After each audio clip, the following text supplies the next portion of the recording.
नमस्कार मित्रों, आप सभी का स्वागत है। आज से हम श्रीमद् भगवद गीता के दिव्य ज्ञान की यात्रा प्रारंभ कर रहे हैं। गीता का पहला अध्याय है अर्जुन विषाद योग।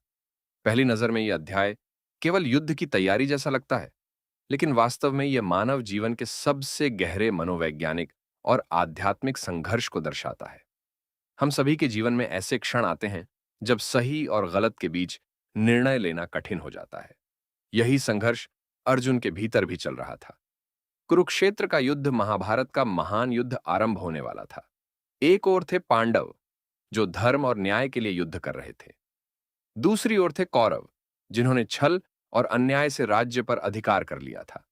हस्तिनापुर के अंधे राजा धृतराष्ट्र स्वयं युद्ध नहीं देख सकते थे, इसलिए उन्होंने अपने सारथी और दिव्य दृष्टि प्राप्त संजय से पूछा, हे संजय, धर्मभूमि कुरुक्षेत्र में एकत्र हुए मेरे पुत्र और पांडु के पुत्र क्या कर रहे हैं?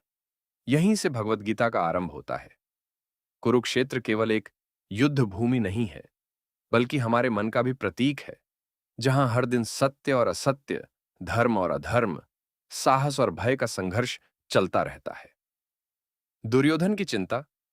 संजय बताते हैं कि दुर्योधन ने पांडवों की विशाल सेना देखकर अपने गुरु द्रोणाचार्य के पास जाकर कहा, गुरुदेव, देखिए, पांडवों की सेना कितनी विशाल और शक्तिशाली है।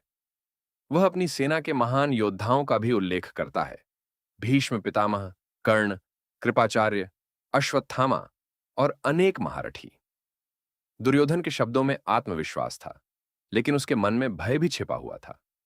शंखनाद इसके बाद दोनों सेनाओं में शंख बजने लगे। भीष्म पितामह ने सिंहनाद के समान अपना शंख बजाया।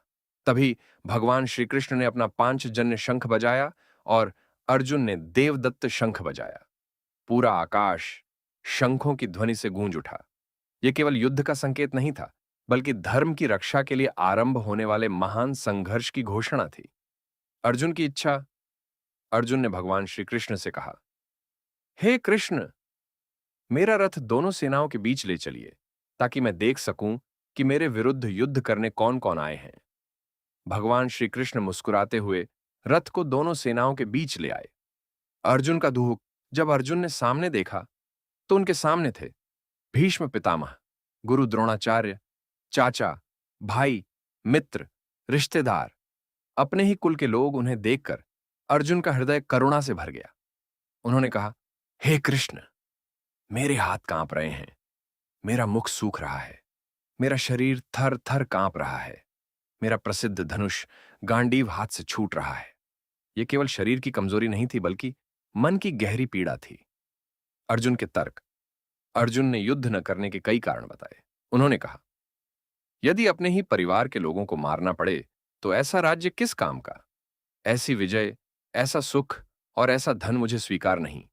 परिवार नष्ट होगा तो धर्म नष्ट होगा, धर्म नष्ट होगा तो समाज में अधर्म बढ़ेगा, अधर्म बढ़ेगा तो आने वाली पीढ़ियां भी दुख पाएंगी।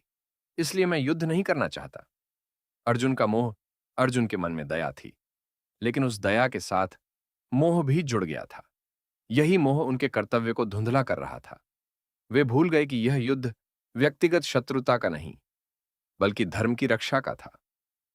जब मन मोह में फंस जाता है, तब सही निर्णय लेना कठिन हो जाता है। अर्जुन का निर्णय। अंत में अर्जुन ने अपना गांडीव धनुष नीचे रख दिया। वे रथ में बैठ गए और बोले, मैं युद्ध नहीं करूंगा।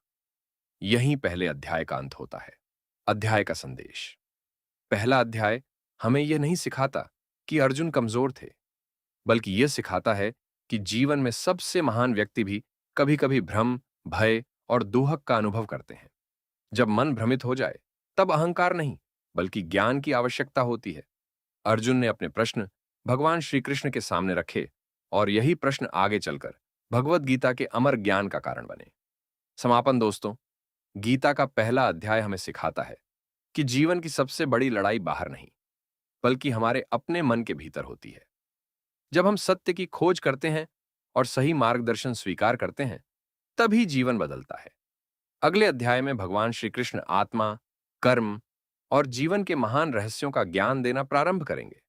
यदि आपको यह वीडियो पसंद आया हो, तो इसे लाइक करें, अपने मित्रों के साथ साझा करें और ऐसे ही गीता के प्रत्येक अध्याय की सरल व्याख्या के लिए हमारे साथ जुड़े रहें। जय श्री कृष्ण। राधे राधे।